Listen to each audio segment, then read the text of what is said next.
할렐루야. 오후 예배에 오신 여러분 모두에게 하나님의 크신 사랑과 은혜가 함께 하시기를 축원합니다. 오늘 찬양이 참 좋네요. 마지막 부른 찬양, 처음 부른 찬양인데 가사도 좋고 또 음악적인 선율도 좋고 또 특별히 인도하는 우리 백조아 목사님의 단단한 목소리도 좋고, 우리 백조아 목사님은 100가지가 다 좋아. 그래서 백조아 목사. 우리 교회 교육 목사님이십니다. 어린이부 담당 목사님이십니다. 오늘 성경 말씀 우리가 다 잘 아는 말씀이시죠. 다 잘 아시는 말씀인데 오늘은 다른 측면에서 제가 말씀을 드리려고 해요. 오늘 말씀에 보면 아브라함이 75세에 누구를 만났죠? 누구를 만나요? 하나님을 만나. 하나님을. 누굴 만났다고요? 설교를 하면 반응을 좀 해주셔야 설교하는 제가 편하게 설교를 하거든요. 그래서 그렇다라고 인정이 되면 끄떡끄떡 해주시고, 마음에 감동이 오고 확신이 오면 아멘 하시고, 할렐루야. 그래서 설교가 이렇게 오고 가는 게 있어야지 일방적으로 저만 계속 떠들고 여러분들은 아무런 반응이 없고 그러면 제가, 설교하시는 분들은 그렇게 되면 심장이 쫄깃해져요. 이거 내가 설교를 지금 못하고 있구나, 잘못된 길로 가고 있구나, 이렇게 생각한단 말이죠. 그래서 여러분들이 목사를 도와주셔야 돼요. 큰 교회 가면 분위기가 참 좋잖아요. 좋은 이유가 뭐냐 하면 큰 교회는요, 반응이 좋아. 반응이. 내가 볼 때는 아무것도 아닌데 아멘 하시더라고요. 근데 우리는 정말로 기가 막힌 말씀인데도 아멘을 안 하시더라고요. 이 분위기가 달라서 그래. 그래서 우리가 새가족들이 많이 오시면 이 교회가 좋은 교회구나 라고 느껴지는 첫 번째 느낌이 뭐냐 하면 아멘이 있어요. 아멘. 성도들이 아멘을 하면 이 교회는 뜨겁구나, 신령하구나, 이렇게 느껴진단 말이죠. 목사님 설교 분명히 좋은데 아무도 아멘을 안 해. 그럼 이 교회는 목사님하고 성도들하고 지금 이렇게 됐구나, 이렇게 오해를 하게 된다 이 말이죠. 그러니까 여러분, 저하고 여러분들하고 무슨 감정 없죠? 감정 쌓인 거 없으니까 설교 들으실 때 은혜가 되면 아멘, 동의가 되면 끄떡끄떡 해주시길 부탁을 드립니다. 물론 정신 드시고 졸리는 것 이해를 합니다. 주무셔도 상관이 없습니다. 얼마나 졸리시겠어요? 월화수목금 일하시고 토요일날 또 일하시고 주일날 교회 와서 또 일하시고 일주일 내내 일하시고 예배를 드리시는데 얼마나 피곤하고 졸리시겠어요? 그래서 졸리셔서 주무시는 것은 제가 충분히 이해를 하고 우리 하나님도 이해를 하실 것 같아요. 그런데 졸리는데 뒤로 이렇게 하는 것은 이해를 할 수가 없다. 뒤로 넘어가는 건 이해가 안 된다. 앞으로 이렇게 주무시는 것은 이해를 할 수가 있다. 자, 이제 시작해 보겠습니다. 자, 오늘 설교 말씀 보면, 성경 말씀에 보면 아브라함이 75세에 누굴 만나요? 하나님을 만나요. 75세의 아브라함이 하나님을 만남으로 그의 인생이 완전히 달라지게 됩니다. 다시 말하면 사람은 인생을 살아가면서 누구를 만나느냐에 따라서 인생이 달라진다 이 말이에요. 맞아요, 틀려요? 맞아요. 사람이 인생을 살면서 누구를 만나느냐에 따라서 그 인생이 완전히 달라져요. 사진 한 장 보시겠습니다. 이분 아시죠? 누구죠? 링컨 대통령입니다. 굉장히 못생긴 사람입니다. 그래서 옆에 있는 사람이 당신 너무 못생겨가지고 대통령으로서 그 얼굴 갖고 일하기 어려우니까 수염을 한번 길러봐라. 그래가지고 수염을 길른 얼굴이 저 얼굴입니다. 수염을 길렀는데도 못났어요. 자, 그런데 우리가 잘 알고 있는 이 링컨 대통령의 어머니는 낸시 여사죠. 낸시 여사. 근데 이 낸시 여사가 링컨이 9살 때 죽어요. 9살 때. 참 안타깝잖아요. 그죠? 9살 때 어머니가 죽었으니까. 근데 이 어머니가 믿음이 좋아. 늘 성경을 읽는 어머니예요. 이 어머니가 돌아가시기 직전에 9살밖에 안 된 아들 링컨에게 당신이 읽던 성경책을 지어주면서, 얘야, 아들아, 엄마가 죽고 없더라도 너는 이 말씀을 꼭 읽는, 성경을 읽는 사람이 되어야 한다. 이렇게 당부하고 돌아갔어요. 어린 아들 9살밖에 안 된 링컨은 이 말씀을 마음에 새깁니다. 그래, 나는 우리 어머니가 남겨준 말씀 그대로 뭘 읽어야 되겠다? 성경을 읽어야 되겠다. 그래서 링컨이 성경을 읽는 사람이 되었습니다.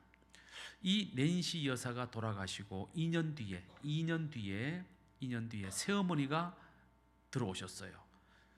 딸 둘, 아들 하나 둔 새어머니가 이제 링컨의 아버지와 재혼을 해서 한 가정을 이루었습니다. 이 새어머니의 이름이 세라 부인이에요. 세라 부인.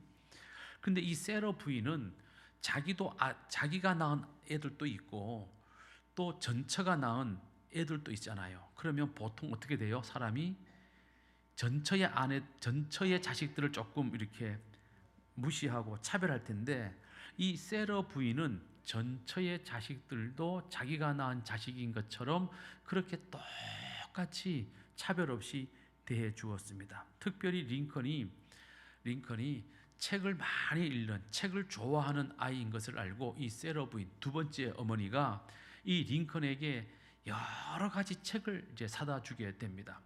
링컨은 그 책을 읽으면서 지식의 지평을 넓혀가게 됩니다. 그리고 결국에는 미 합중국의 뭐가 되죠?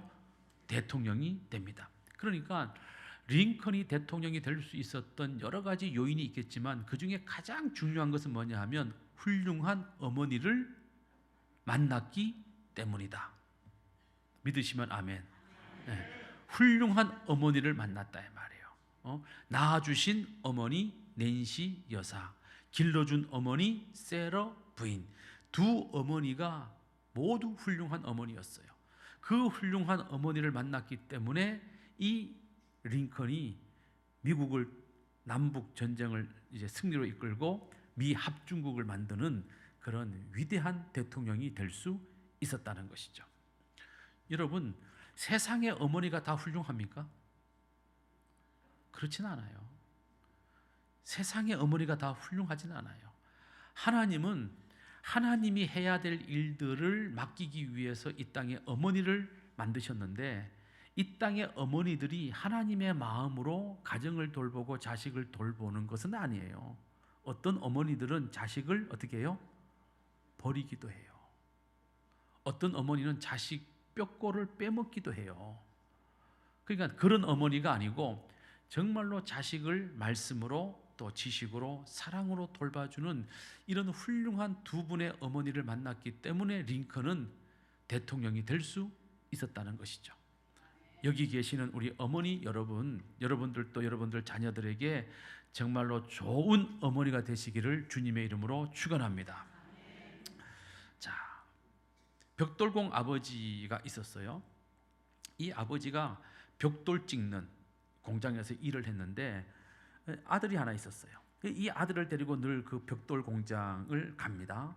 가가지고 조그마한 아주 그냥 이제 걸음 아장아장 걷는 그 아이에게 심부름도 시키고 이러면서 이 애를 키워요. 근데 이 아버지가 아주 특이한 아버지입니다. 한 6살 되는 정도의 아들을 데리고 이 벽돌 공장, 보통 우리 한국 사람들 같으면 엄마들이 그 아버지한테 되게 뭐라 그랬을 거예요? 뭐라 그랬을까요? 그 위험한데 왜 애를 데리고 가냐고. 그죠? 그런데 이 아버지가 6살밖에 안 된 그 아들의 손을 잡고 벽돌 공장 데리고 가가지고 막 벽돌도 나르게 하고 일을 시키고 이제 그렇게 하는 거예요. 그러면서 이 아버지가 어느 순간부터 이 아들의 손을 잡고 가다가 애가 딱 넘어져. 그럼 아버지가 잡아주는 척 하다가 확 놔버려요. 그러면 아들이 약이 올라요, 안 올라요? 약이 오르죠. 애가 넘어졌어. 6살, 7살밖에 안 된 아들이 넘어졌어. 그래서 아버지가 아유 뭐 다친 데는 없냐 하고 가가지고 손을 딱 내밀어. 그러면 아들이 어떻게 해요? 아버지의 그 손을 잡으려고 손을 딱 내미는데 아버지가 확 돌아서 버리는 거예요. 그러면 그 배신감에, 아버지에 대한 그 배신감에 애가 더 크게 우는 거죠. 그러면 이 아버지가 이렇게 말을 하는 거예요. 얘야, 너는 아버지도 믿지 마라. 아버지도 믿지 마라. 아버지도. 네가 믿을 분은 하나님 아버지밖에 없다. 그러니 나를 믿지 말고 너는 누구를 믿어라? 하나님 아버지를 믿어야 된다. 그리고 너는 어떤 경우에도 술과 담배를 해서는 안 된다. 이 두 가지만을 계속 가르치는 거예요. 이 아버지가. 너는 나를 믿지 말고 하나님 아버지 믿어라. 너는 어떤 경우에도 술, 담배 하지 마라. 이것만 가르치는 거예요. 또 그리고 그 어머니는 이 아들이 이제 스스로 이제 교회 갈 나이가 되니까 이제 한 6살쯤 되어서 7살쯤 되어 가지고 스스로 이제 교회 아장아장 걸어갈 나이가 되니까 이 아들에게 20센트씩 용돈을 주기 시작을 했어요. 용돈을. 한 주 용돈을 20센트씩 줬단 말이에요. 주면서 이 어머니가 이렇게 말하는 거예요. 얘야, 이제부터 네가 알아서 교회 가서 네가 받은 용돈에서 반드시 11조를 바쳐야 한다. 그렇게 시키는 거예요. 그러니까 네 아들이 6살, 7살 뭐 요 정도밖에 안 된 아들이 엄마한테 용돈 20센트 받으면 주일날 가서 20센트에 11조면 몇 센트? 2센트를 11조로 바치려고 2센트 딱 떼놓고 나머지를 가지고 이제 뭐 이렇게 사 먹고 이제 노는 거예요. 그래서 그 어릴 때부터 11조 하는 훈련을 이 아들이 하게 되었습니다. 훗날 이 아들은요, 얼마나 큰 부자가 되었냐 하면 자기가 11조를 바치는 그 11조를 계산하는 직업만 40명을 뒀어. 무슨 일을 생산하는 직원이 아니라 벌어들인 돈 가운데서 11조 바치는 돈을 계산하는 데만 몇 명을 뒀다고요? 40명의 직원을 뒀다 이 말이에요. 이 사람이 누구냐 하면 바로 이 사람입니다. 보시죠. 잘 모르시죠? 이 사람의 이름은 록펠러. 이제 아시겠죠? 록펠러. 인류 역사상 최고의 부자. 환율 뭐 이런 걸 다 따지면은요, 지금까지 이 록펠러만한 부자가 없어요. 뉴욕에 가면 록펠러가 남긴 유산들이 엄청나게 많이 있어요. 록펠러가 남긴 유산이. 그러니까 한 사람이 바른 믿음을 가지니까 사회에 엄청나게 좋은 영향력을 미쳤다는 것이죠. 자, 만약에 이 록펠러가 이렇게 좋은 믿음을 가진 부모를 만나지 못했다고 한다면 이런 록펠러가 탄생할 수 없었죠. 결국 뭐예요? 좋은 믿음의 부모를 만났기 때문에 록펠러 같은 위대한 부자가 만들어질 수 있었다라고 하는 것입니다. 자, 이제 한국 사람 한번 얘기해 볼까요? 한국 사람. 고3 때 영어 장학생 선발 뭐 이런 거, 영어 능력 우수 학생 선발 시험에서 전국에서 1등한 학생이 있었어요. 고3 때. 근데 그때 상품이 뭐냐 하면 미국 워싱턴을 탐방하는 게 상품이었어요. 자, 그러면 고3 애들 중에서 영어 잘하는 애들이 이 시험에 응시하겠어요, 안 하겠어요? 전부 도전하죠. 전국에서 영어 좀 한다는 애들이 다 모였어. 거기에서 1등을 딱 해가지고 워싱턴을 가게 된 학생이 하나 있었습니다. 근데 그 워싱턴에 가가지고 백악관을 가게 된 거예요. 백악관을 그 탐방하는 프로그램으로 상품을 받은 거지. 그 백악관을 갔는데 세상에 그 백악관에 갔다가 존 F 케네디 대통령을 딱 만난 거예요. 존 F 케네디 대통령 아시죠? 그래가지고 이 케네디 대통령이 백악관에 딱 있다 보니까 머리 빡빡 깎은 동양 애들 몇 명이 와가지고 끼욱끼욱거리면서 백악관을 구경을 하니까 이 존 F 케네디 대통령이 너희들 어떻게 왔냐? 영어로 물었어요. 너희들 어떻게 왔냐? 응? 예, 저희들은 한국에서 영어 능력 시험을 봐가지고 우수한 상을 받아가지고 오게 되었습니다.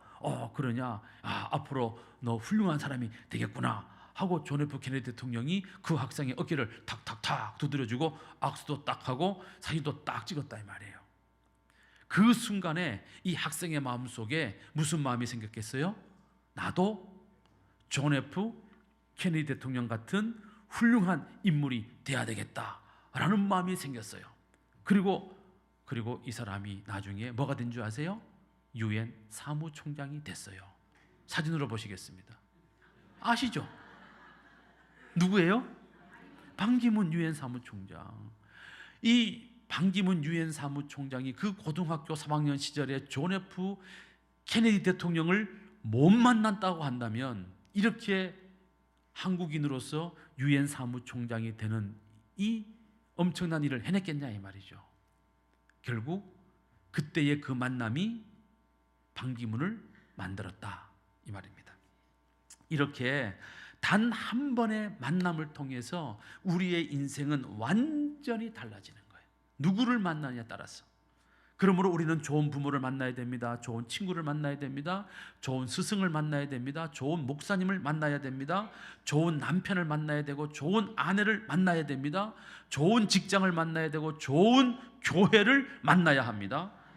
그리고 좋은 믿음의 동지들을 만나야 합니다. 자, 그러나 살다 보면 항상 좋은 만남이 있는 것만은 아니죠. 정말로 뭐 이상한 부모 만나는 경우도 있잖아요.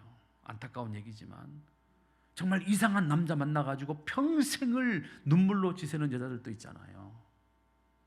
그 이상한 남자 만나는 바람에 눈에 뭐가 씌어가지고 콩깍지가 씌어가지고 평생을. 그래서 그런 경우를 보고 우리 어른들이 그런 말을 해요. 지 눈 지가 찔렀다 그런다 이 말이에요. 만남이 중요해. 만남이. 자, 설령 우리가 좋은 만남을 가지지 못했다 할지라도 낙심할 필요는 전혀 없어요.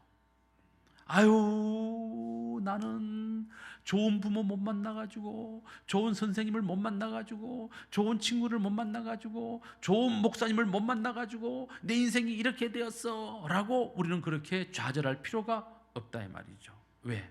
우리는 누굴 만나면 되니까? 하나님을 만나면 되니까. 할렐루야. 누굴 만나면 되니까? 하나님을 만나면 되니까.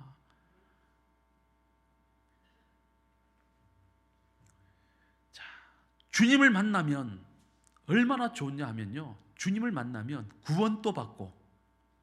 아멘을 하셔야 된다니까 여기서. 주님을 만나면 얼마나 좋은가 하면 구원을 받고 축복도 받고 은혜도 받고. 그래서 주님을 만나면 된다 이 말이죠. 주님을 만나면. 우리가 세상에서 아무리 좋은 부모를 만났다 할지라도, 아무리 좋은 친구를 만났다 할지라도, 아무리 좋은 신랑을 만났다 할지라도, 아무리 좋은 아내를 만났다 할지라도, 아무리 좋은 목사님을 만났다 할지라도 우리가 주님을 만나지 못하면 구원도 못 받고 천국도 못 받고 축복도 못 받고 그 인생은 그냥 지옥으로 떨어지는 불쌍한 인생이 되는 것입니다. 오늘 본문에 나오는 이 아브라함은요, 우상을 제작해서 만드는 집 아들로 태어났어요. 그래서 갈대아 우르에서 우상 만들어 팔다가 그 다음에 하란 땅으로 올라와서 또 우상 만들어 팔던 그런 집에 이 아브라함이 태어났어요. 태어나 보니 아버지가 그런 직업을 가지고 있어요. 그런 아버지를 만난 거예요. 그런데 우리가 믿음의 눈으로 보면 야, 이거 참 안 됐다 싶지만 세상적인 눈으로 보면 아브라함은요, 좋은 아버지를 만난 거예요. 왜? 아버지가 쉽게 말하면 요즘 말로 하면 사업을 잘 하시는 분이에요. 어릴 때부터 아브라함은 돈에 어려움이 없었어요. 경제적 어려움을 당하지 않았어요. 왜? 아버지가 돈을 잘 버니까. 돈을 잘 버는 아버지였으니까. 또 아버지가 하는 그 사업을 물려받았기 때문에 아브라함은 취업 걱정을 할 필요도 없어. 요즘 말로 하면 아버지가 태어나 봤더니 아버지가 회사 사장님이야. 다른 친구들은 취직하겠다고 막 발버둥을 치는데 나는 취업하겠다고 발버둥 칠 필요가 없어. 왜? 아버지가 사장님이고 그 회사를 내가 물려받을 것이 뻔하니까. 그야말로 75살까지 아브라함은요, 인간적으로 보면 아무것도 부족함이 없는 삶을 살았어요. 그야말로 능력 있는 아버지 만나서 경제적으로 부족함이 없는 넉넉한 삶을 살았던 것입니다. 자, 그런데 어느 날 그에게 하나님이 찾아오십니다. 그리고 그에게 말씀합니다. 내 본토 친척 아비의 집을 떠나 내가 너에게 지시할 땅으로 가라. 그리하면 네가 복의 근원이 될 것이다. 자, 그렇게 아브라함은 하나님을 만나게 됩니다. 그 한 번의 만남, 하나님과의 그 한 번의 만남이 이 아브라함의 인생을 완전히 바꾸어 놓습니다. 우상 숭배자 아브라함을 하나님을 섬기는 믿음의 아브라함으로 바꾸어 놓습니다. 자기만 잘 먹고 잘 살면 된다는 이 아브라함을 이제는 내가 복을 받아 모든 사람에게 복을 나누어 주는 복의 통로가 되고 복의 근원이 되는 그런 아브라함으로 이 아브라함의 인생을 바꾸어 놓습니다. 주님을 만나면, 우리가 인생을 살면서 하나님을 만나면 이런 놀라운 변화가 우리에게 일어나게 될 줄로 믿으시기를 주님의 이름으로 축원합니다. 제가 어거스틴 얘기를 자주 해요. 어거스틴 얘기를. 왜? 어거스틴은 너무너무 위대한 인물이에요. 인류 역사를 고대와 중세, 중세와 근대, 근대와 현대 이렇게 나눠요. 그러면 고대 사회와 중세 사회를 가로막는, 이 딱 갈라놓는 그 사람이 누구냐? 어거스틴이에요. 어거스틴이 등장했기 때문에 중세가 시작이 되는 거예요. 그만큼 위대한 거예요. 위대한 거예요. 시대를 바꾼 사람이 어거스틴이에요. 지금 현재 모든 철학자들이 얘기하고 있는 그 철학적 주제가 다 어거스틴에게서 나온 거예요. 지금까지 그 어떤 학자도 어거스틴을 뛰어넘은 적이 없어요. 우리가 요즘 말하는 생태철학, 생태신학, 생태윤리, 이거 벌써 어거스틴이요. 지금으로부터 이미 1500년 전, 1600년 전에 이미 어거스틴이 그거 다 얘기한 거예요. 어거스틴이 얘기한 거를 지금 사람들이 조금 더 세분화하고 조금 더 깊이 연구하는 것이지, 이미 생태윤리, 자연보호 이런 개념을 이미 어거스틴이 이미 다 얘기했어. 그러니까 현재 우리 인류 사회가 가지고 있는 모든 논의의 출발과 시작은 어거스틴이에요. 그 어거스틴의 그 사고를 주장하고 있는 분이 누구예요? 하나님이에요. 그만큼 위대한 사람이에요. 그래서 우리는 이 어거스틴에 대한 좋은 생각을 갖고 있죠. 어거스틴은 훌륭한 사람이다. 어거스틴은 위대한 사람이다. 어거스틴은 태어날 때부터 아마 대단한 인물이었을 거다. 우리는 그런 이해를 갖고 있어요. 그런데 그게 아니에요. 어거스틴의 아버지가 교육열이 굉장히 강한 분이었어요.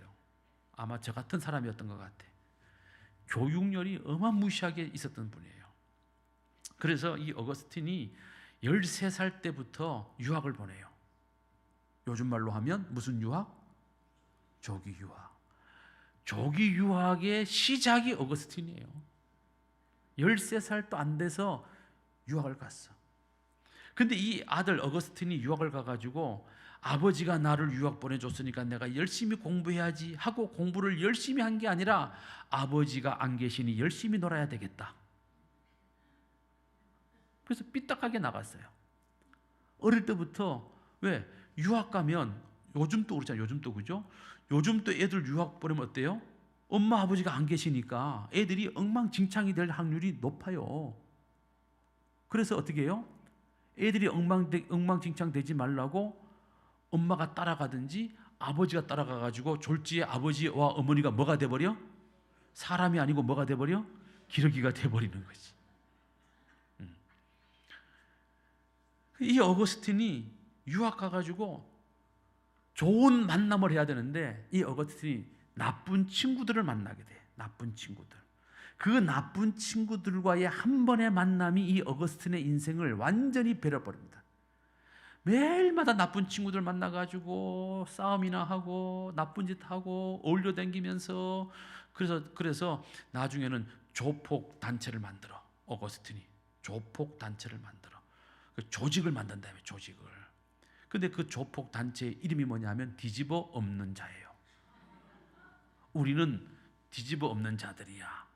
걸리기만 해봐 싹 다 예, 갈아엎어 주세요. 그거 말고 싹 다 뒤집어 버리겠다. 이게 어거스틴이 속해 있는 불량배들의 그 이름이에요. 그러니까 온 데 가서 나쁜 짓을 해. 가수원에 가가지고 막 복숭아 따먹고 막 복숭아 나무 다 꺾어버리고, 장사하는 집에 가가지고 그냥 장사하는 그 자판을 다 뒤집었고, 온갖 나쁜 짓을 해요. 얼마나 나쁜 짓을 했냐면 16살, 17살 때 길거리에서 만난 여자랑 동침을 해가지고 애를 낳아버려. 아무도 안타깝게 생각을 안 하시네요. 유학 간 놈이 16, 17살에 공부는 안 하고 애만 낳았어요. 애만. 그것도 16살, 17살에. 기가 막혀요, 안 막혀요? 기가 막힐 일이지. 기가 막힐 일이지. 거기다가 또 호기심이 많아, 어거스틴이. 그래가지고 마니교라는 이단에 빠졌어요. 마니교라는 이단에 빠졌어. 요즘 말로 하면 신천지 같은 데 빠져버린 거지. 이단에 빠진 거예요. 그래서 아까운 세월을 허비하고 낭비하게 됩니다. 자, 그런데 이 어거스틴이 머리는 또 좋아. 그래가지고 공부는 또 잘하는 거예요. 근데 공부는 잘하는데 행실은 개차반인 거지. 엉망진창인 거예요. 근데 이 어거스틴이 이제 20대에 들면서 야, 나도 이 로마 제국 안에서 나도 출세를 해야 되겠다 하는 그 출세의 욕구, 출세의 욕망을 어거스틴이 갖게 됩니다. 어거스틴의 집은 북아프리카예요. 북아프리카. 자, 그런데 출세를 하려면 북아프리카는 로마 제국의 변방이니까 내가 어디로 가야 되겠다? 여러분들 저 시골서 여기 서울로 올라오신 분들 계시잖아요. 왜 올라왔어요? 돈 벌고 출세하고 그러려고 서울로 올라오신 거지. 사람은 나면 서울로 가야 되듯이 이거는 모든 나라가 똑같은 거예요. 그러니까 이 로마 제국 당시에 이 어거스틴도 자기는 북아프리카 변방 사람이에요. 변방 사람. 그런데 내가 출세를 하려면 로마로 가야 되겠다. 그런데 로마로 가려고 보니까 아무도 자기를 끌어주는 사람이 없어. 연줄이 없어. 그래서 이 어거스틴이 그렇다면 내가 밀라노로 가야 되겠다. 로마 위에 밀라노가 있어요. 그 알프스 산맥 밑에 이렇게 밀라노가 있는데 이번에 밀라노에서 뭐 했잖아요. 그죠? 그 밀라노에 가서 그 밀라노에 뭐가 있냐 하면 그때 당시에 황실 자녀 학교가 있었어요.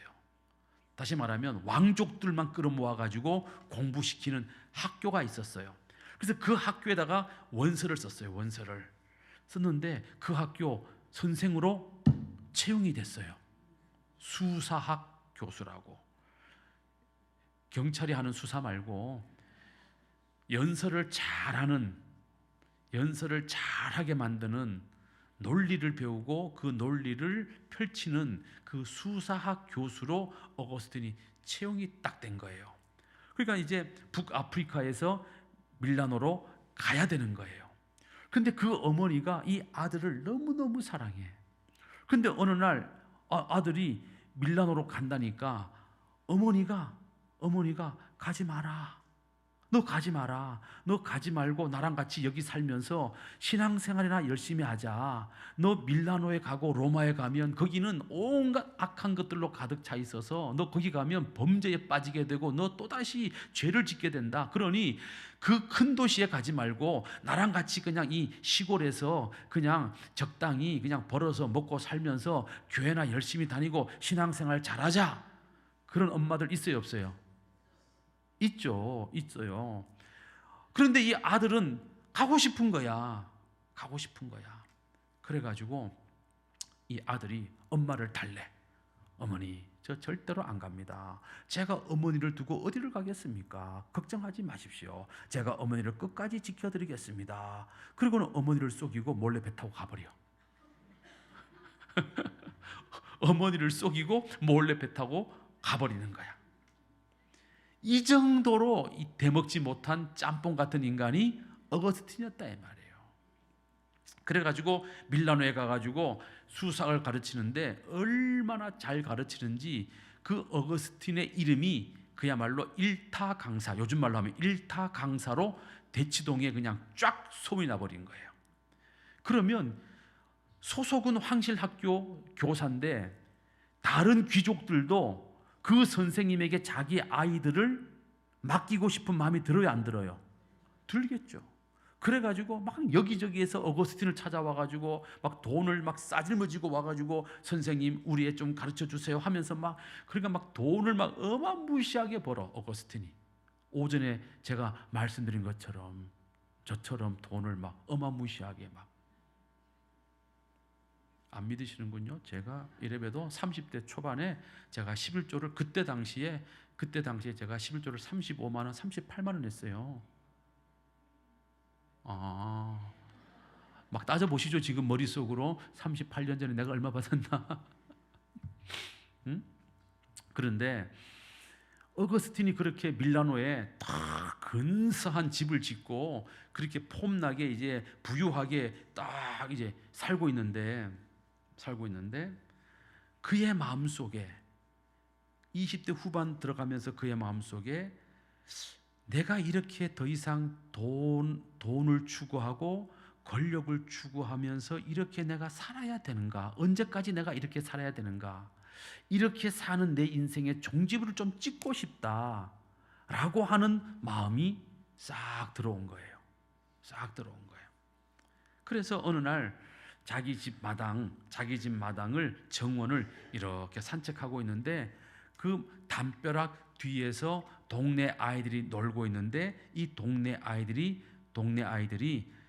놀면서 노래를 불렀어요. 노래를. 근데 그 노래 소리가 따라하세요. 톨렐레게 톨렐레게 톨렐레게 톨렐레게 이렇게 노래를 부르는 이 노래 소리가 들려오는 거. 근데 누가 들어도 어린애들 노래 소리예요. 이게 무슨 노래냐 하면요. 우리 제 또래 우리 여기 계신 우리 권사님들 초등학교 다닐 때 무찌르자 공산당 얼마만이냐 하고 뭐 했어요? 고무줄놀이. 그 노래라고 보시면 돼. 그 노래. 여기는 잘 모르는 것 같아. 젊은 세대들은. 알아요? 했어? 연식이 오래된가 봐. 네? 그 노래, 그냥 그런 노래를 톨렐레게 부르는데 이 어거스틴의 귀에는 하나님의 음성같이 들고 읽어라 하고 들리는 거예요. 그 음성이. 그래가지고 어거스틴이 달려 들어갑니다. 집으로, 서재로 달려 들어가서 책상 위에 놓여 있는 성경책을 탁 폈어. 그랬더니 로마서 13장 13절에서 14절 말씀이 딱 펼쳐졌어요. 화면 준비됐습니까? 시작. 방탕하거나 술 취하지 말며 음란하거나 호색하지 말며 다투거나 시기하지 말고 오직 주 예수 그리스도로 옷 입고 정욕을 위하여 육신의 일을 도모하지 말라 하는 말씀이 탁 들어오는 거예요. 어거스틴이 이렇게 살았잖아요.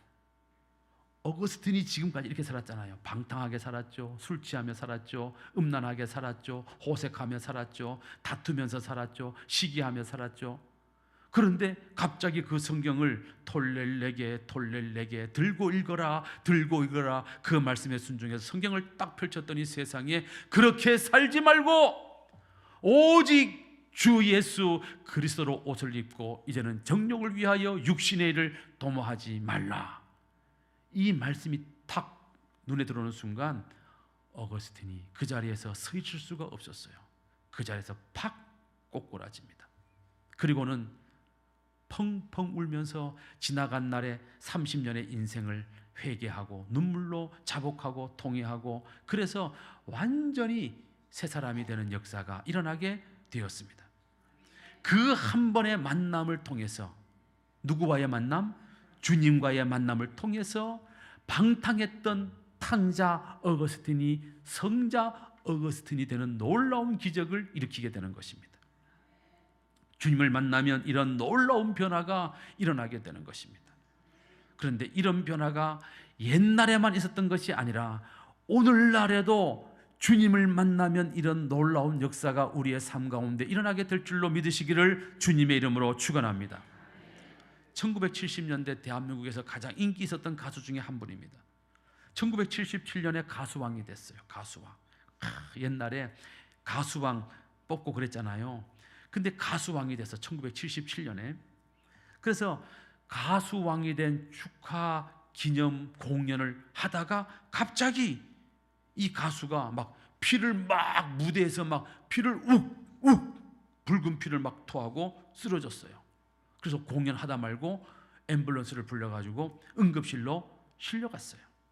갔더니 세상에 의사 선생님이 폐결핵 말기입니다. 당신은 앞으로 1년을 넘기기 어렵습니다 하고 진단을 하는 거예요. 얼마나 충격을 받았겠습니까? 그래서 이 가수가 병실에 누워가지고 곰곰이 생각하기를, 내가 이렇게 병원에 누워 치료받다가 죽으나, 내가 하나님 앞에 나가서 기도하고 죽으나, 죽기는 마찬가지인데 기왕에 죽는 건 내가 하나님께 기도나 한번 해보고 죽어보자. 그리고는 병원 치료를 거부하고 기도원에 올라가 가지고 40일 작정 금식 기도를 하게 됩니다. 40일 금식 기도하면서 미꾸라지처럼 요리조리 빠져나가면서 예배 안 드리고, 바쁘다는 핑계 대고 예배 안 드리고 기도도 안 하고 주님 따르지 않고 오로지 명예와 명성과 인기와 돈만 쫓아 살아왔던 지난날에 자기의 모든 죄를 다 회개했어요. 그러면서 하나님께 고백했습니다. 하나님, 이 병만 고쳐주신다면 제가 남은 인생을 하나님을 위해 바치겠습니다 하고 기도했어요. 간절히 40일 금식하며 그렇게 기도했는데 어느 날 주님이 이 가수를 찾아왔어요. 하나님이 만나주셨어요. 그 순간 그의 몸에 있던 폐결핵이 떠나가고 깨끗하게 낫는 역사가 일어나게 되었습니다. 그렇게 주님을 만난 이 가수는 1986년 미국으로 건너가서 신학을 처음부터 공부합니다. 신학 학사, 신학 석사, 신학 박사 공부를 하고 목사가 되고 다시 서울로 돌아와 가지고 강남에다가 교회를 개척했어요. 그 교회가 바로 예음교회. 그리고 그 교회에서 70세 정년될 때까지 평생을 가수로 살지 않고 목사로 살면서 열심히 목회를 하시다가 2014년에 70세가 되어서 은퇴를 하셨습니다. 이분이 누구신가? 이분입니다. 다 아시죠? 윤한기 목사님. 은퇴하시고 난 다음에 이제는 목회를 안 하시니까 조금씩 TV에 나와가지고 요즘 노래도 하시더라고요. 주님을 만나면 이런 복을 받는 것입니다. 여러분, 우리가 죽을 병에 걸렸을지라도 누구를 만나면? 주님을 만나면 살 길이 열리게 될 줄로 믿으시기를 바랍니다. 우리가 쫄딱 망했을지라도 누구 만나면? 주님 만나면 다시 일어서게 될 줄로 믿으시기를 바랍니다. 우리가 주님을 못 만나서 역사가 일어나지 않는 것이지, 주님을 만나면 역사가 일어나게 되는 것입니다. 1933년 12월 29일 날 충청남도 아산군에서 태어난 한 천재 소년이 있었습니다. 천재 소년. 머리가 너무 좋아. 그래가지고 서울대학교 국문학과에 진학을 했습니다. 졸업하자마자 우상의 파괴라는 작품으로 1956년 한국 문단의 혜성과 같이 이분이 딱 등장을 합니다. 필체가 얼마나 좋은지 몰라. 내용이 얼마나 좋은지 몰라. 글이 얼마나 수려한지 몰라. 그래서 26살 때 다른 사람은 기자가 되는데 이 사람은 26살 때 그 신문사의 논설위원이 됐어요. 어마어마한 사람 아닙니까? 26살짜리 젊은 애가 논설위원이 됐어. 그래가지고 서울신문, 한국일보, 경향신문, 중앙일보, 조선일보 논설위원을 지냈어요.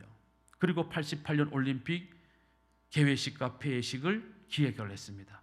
그리고 김대중 대통령 시절에 초대 문화부 장관을 지냈습니다.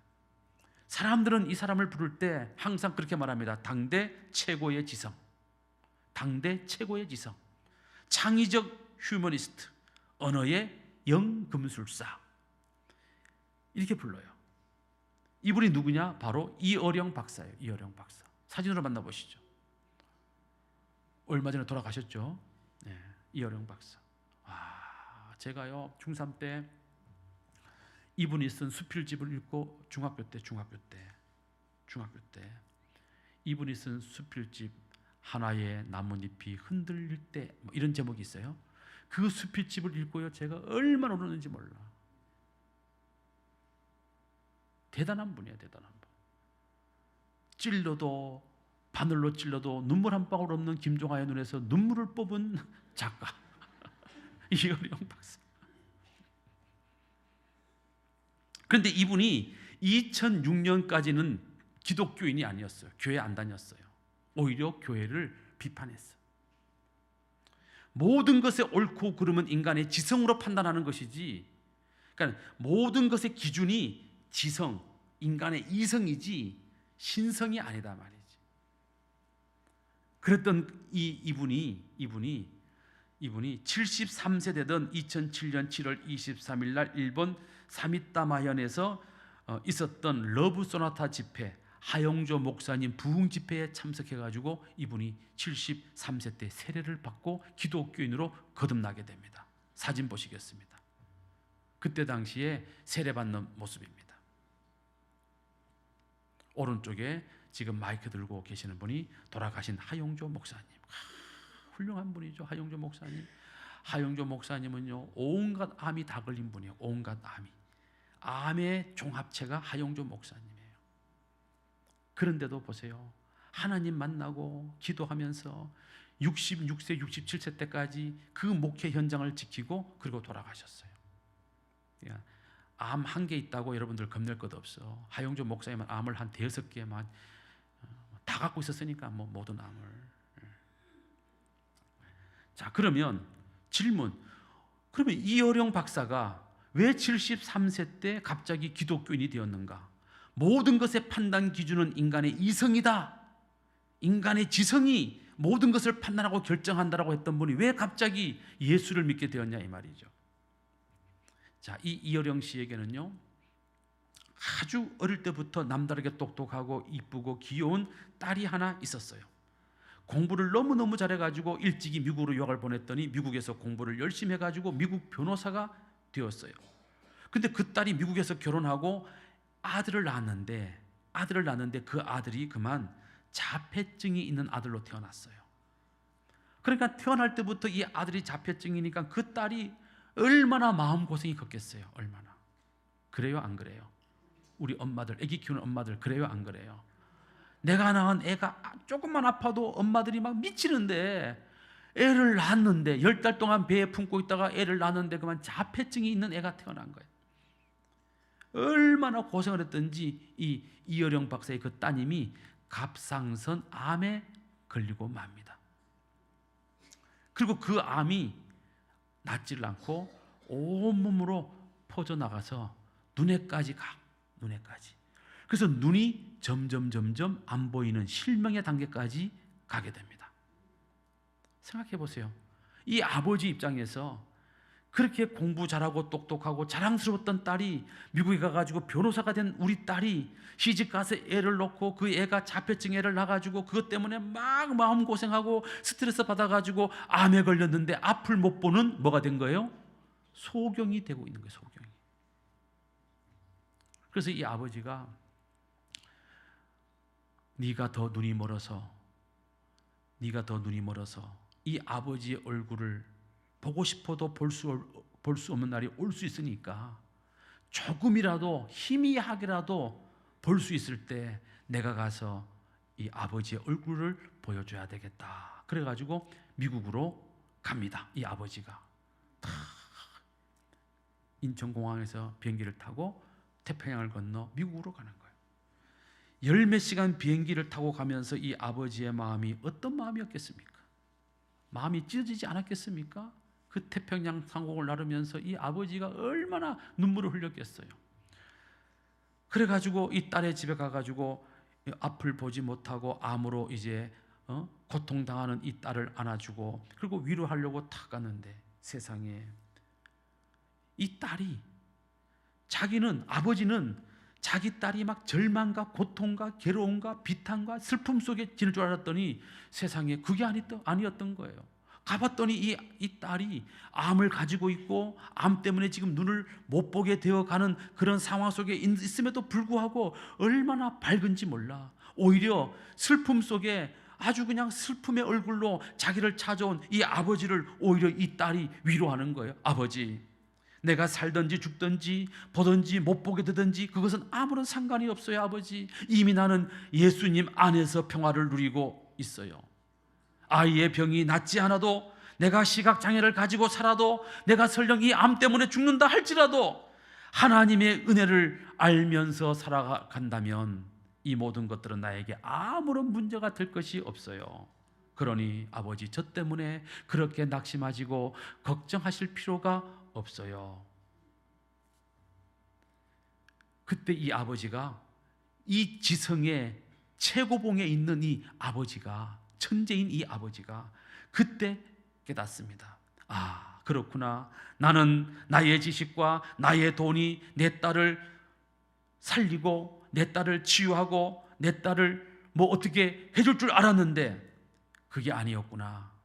내 딸을 살리고 있는 것은, 내 딸을 살게 하는 것은 내가 갖고 있는 지성이 아니고 내가 가지고 있는 돈이 아니고 내 딸을 지금 살려주고 있는 것은 바로 내 딸이 믿고 있는 주님, 예수님, 그분이 너에게 이런 평안을 주시는구나.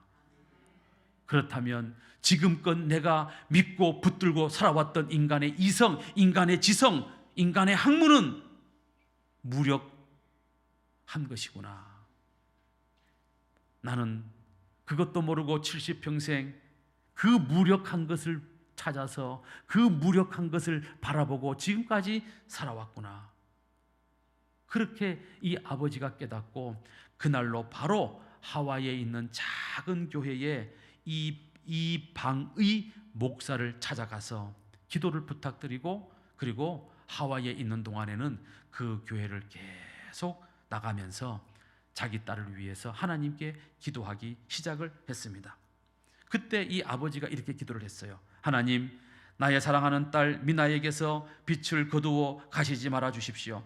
만약에 우리 딸을 고쳐주셔서 볼 수만 있게 된다면 앞으로 저는 남은 인생을 하나님께 드리고 살겠습니다.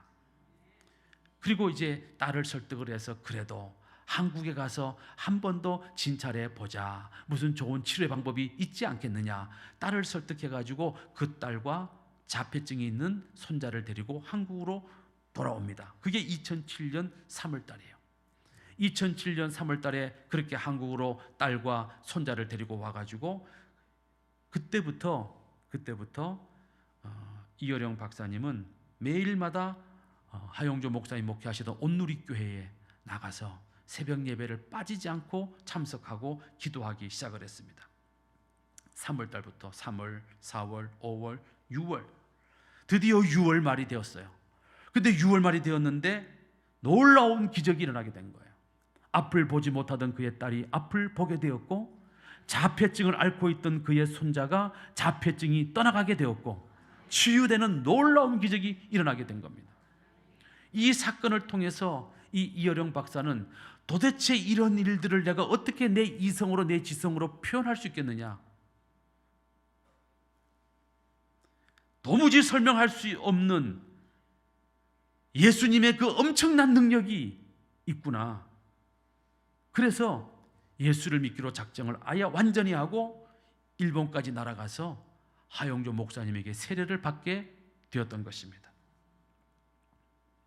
이후 이 이어령 박사님이 많은 기독교와 관련된 책들을 쓰기 시작을 하셨어요.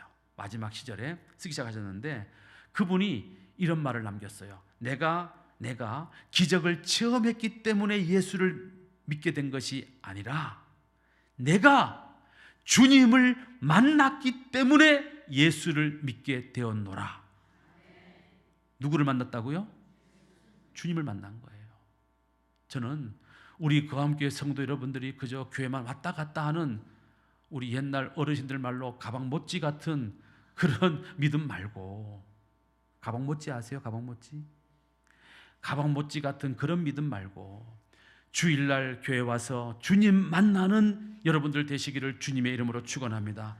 주님을 만나면 역사가 일어나게 돼 있어요. 주님을 만나면 병든 자는 나음을 입고, 주님을 만나면 낙심한 자는 희망을 얻게 되고, 주님을 만나면 안 되고 주저앉았던 자가 다시 일어서게 되고 놀라운 역사가 일어나게 되는 것입니다. 저는 오늘 우리 성도 여러분들도 그 옛날 주님을 만났던 바울처럼, 어거스틴처럼, 이어령 박사처럼, 윤한기 목사님처럼 그렇게 여러분들도 주님을 만나게 되시기를 주의 이름으로 축원합니다. 그래서 여러분들이 주님을 만나야, 주님을 만나는 이 만남의 역사가 있어야 그 주님이 나를 얼마나 사랑하시는지 그 사랑을 깨달아 알게 되는 거예요. 만나야 알게 되는 거야. 만나야. 듣는다고 알게 되겠어요? 듣는다고? 맨날 목사가 주님의 그 사랑을 얘기해봐야, 여러분들이 직접 주님을 만나봐야 그 사랑이 깨달아지는 거지. 그렇지 않겠어요? 주님이 여러분들을 고쳐주실 것입니다. 치료해 주실 겁니다. 목사가 백날 얘기해봐야, 여러분들이 주님을 만나가지고 그 병을 고침 받아봐야, 그래야 야, 주님은 나의 병을 고치시는 능력의 주님이시구나 알게 되는 거예요. 그러니 우리가 주님을 만나야 돼, 말아야 돼? 만나야 되냐고 말아야 되냐고? 만나야지. 만나야지. 주님을 만나셔야 돼. 응? 주님 안 만나면 무슨 역사가 일어나겠어요? 주님 안 만나면. 제가 여러분들 귀에 딱지가 않도록 얘기했잖아요. 저는 이 눈이 멀었던 사람이에요. 눈이 멀었던 사람. 그런데 어느 날 기도하는데 하나님께서 저를 만나 주셨어요. 그날로부터 눈이 조금씩 보이기 시작해서 지금은 시력으로는 1.0, 1.0이야. 시력으로는. 안과 선생님이 나한테 그랬어요. 목사님, 이건 기적입니다. 목사님 같은 병을 가지고 시력이 회복되어도 0.3 이상 회복되었다는 기적의 보고가 없습니다. 그런데 목사님은 1.0으로 회복되었으니 이건 놀라운 기적입니다. 그 의사 선생님 이름 가르쳐 드릴까요? 김계환. 지금도 기억해.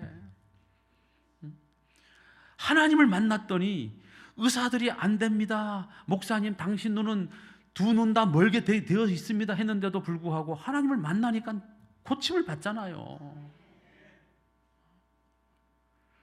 하나님을 만나야 무슨 역사가 일어날 거 아니에요. 우리 성도 여러분들이 이곳에 와가지고 목사 김종합 만나고 갈 게 아니라 친한 무슨 이집사, 김집사, 박건사, 김건사 만나고만 갈 게 아니라 정작 만나야 할 그분을 만나야지. 그분이 누구예요? 예수님을 만나야지. 주여, 오늘 나를 만나 주시옵소서. 하나님이 만나 주시면 여러분들 모든 게 다 해결돼. 놀라운 역사가 일어납니다. 그래서 우리 모두가 주님 만나고 문제도 해결 안 받고 축복도 받고 여러분들의 인생에 갈수록 잘 되는 놀라운 역사가 일어나게 되시기를 주님의 이름으로 축원합니다.